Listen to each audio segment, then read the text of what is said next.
Hello Rebel and welcome back to my life. So today I am extremely excited to tell you about the brand new Nightblade audiobook that just came out. It's available on basically all platforms, but odds are the one you care about is Audible, and it came out on Audible this week, which is why we haven't talked about it earlier, because we knew that you would probably want it to be on Audible. I like the book a lot. A lot of people have already downloaded it on Audible or other platforms. They've told me that they enjoy it as well. That's all cool.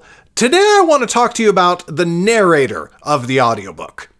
'Cause it's me. That is correct. I narrated my own audiobook. Not something I generally recommend to authors unless they have some professional voice training, which I happen to have. But I did not narrate the audiobook because I thought I was the best possible person for the job. The reasons are a lot more complicated than that, and that's what we're getting into today. So you might remember that we actually used to have an audiobook before. It was not for Nightblade, it was for the Nightblade Epic Volume 1. All three of the first Nightblade books combined into a single volume. I just realized I'm in the wrong chair. I'll be right back. It's so much better. I really like my Christmas chair. Okay, so the Nightblade Epic Volume 1 audiobook was produced by a company that is not Legacy Books and was narrated by someone who is not me. And the company that produced it is called Podium, and they're such a great company. They're really amazing people. I know them personally. We've had lots of good times together, and they have turned out some of the best, biggest selling, and most awarded audiobooks of all time. And the narrator was a woman named Hillary Huber, who I got to talk to and who is absolutely hilarious, as well as being awesome. If you go check out pretty much any of her work, it's all like amazing. I've heard a lot of it, and it's great. She's great. And yet, despite all of the really good people involved, and despite the fact that I think that the book is pretty good, you know, we've sold a lot of copies of the books, the audiobook just didn't come out exactly the way everyone wanted. There's a small chance you might be looking at the screen right now and saying, but Garrett, I heard that audiobook and I loved it. That's great. I'm very happy for you.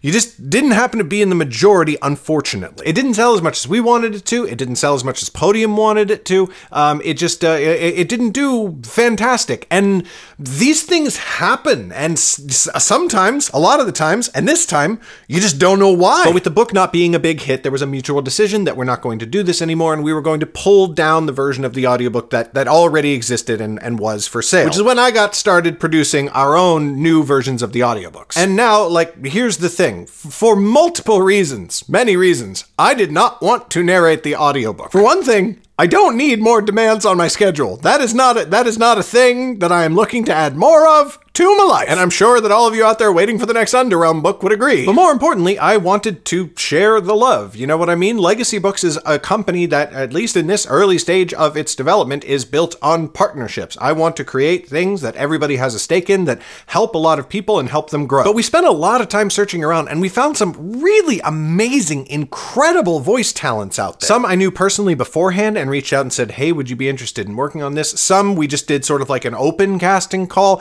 and got so many, like, great submissions. All these people were really, really good. There were just two things holding it all up.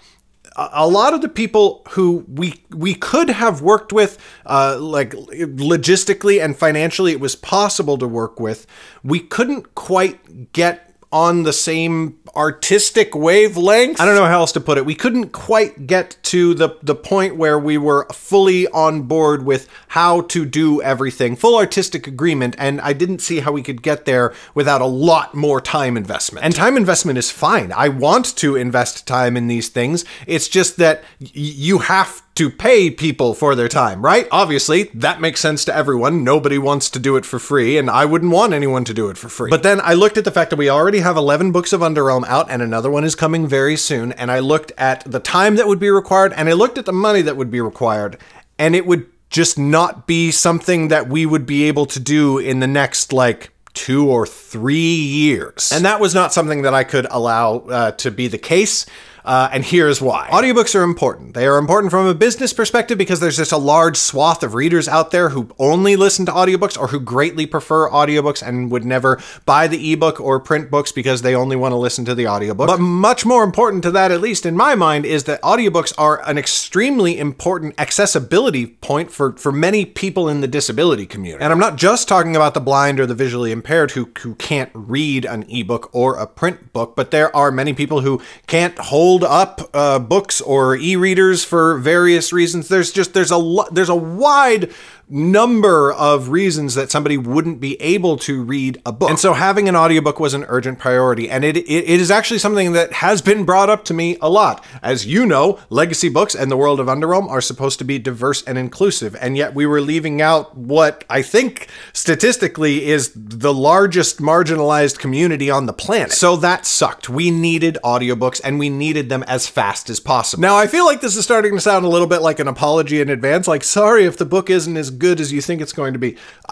Personally, I think the audiobook's pretty friggin' great. I like it a lot. I think that I'm a decent voice actor, and I think that when I'm not shouting at a camera for my YouTube channel, I actually have a decent voice. Even when I don't bring the mic in real close to play you this week's hits on KCRW. Yes, I do think that one day far in the future, we will turn over audiobook production, and then it will be done by someone else. Hopefully someone's else. I would love for it to be a big multi-cast production with lots and lots of voice actors fulfilling different roles and everything. That would be super cool and awesome, right? But then you're talking about literally mountains of money per audiobooks, and we'll get there. It'll be that amazing, and one day those audiobooks will replace the ones that we're producing right now. And if that's going to be the case one day, I would really much rather replace my own audiobooks than hire another amazing voice talent right now, only to replace their work a couple of years down the road and cut off an income source for them, if that makes sense. So anyway, the long and the short of all this is Nightblade has a new audiobook. I narrated it.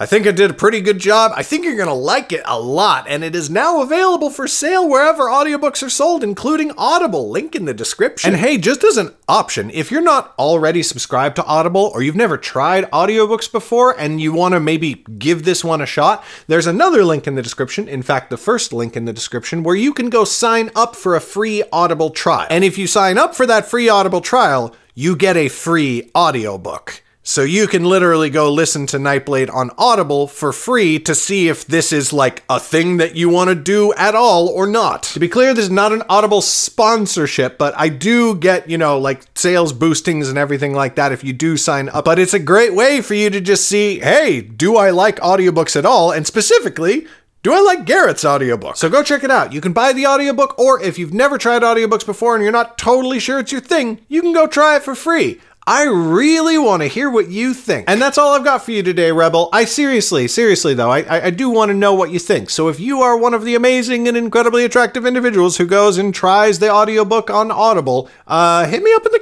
comments. Tell me what do you think? Thank you so much for watching. Thank you as always to my patrons on Patreon for their incredible support, and I will see you next Friday. Bye!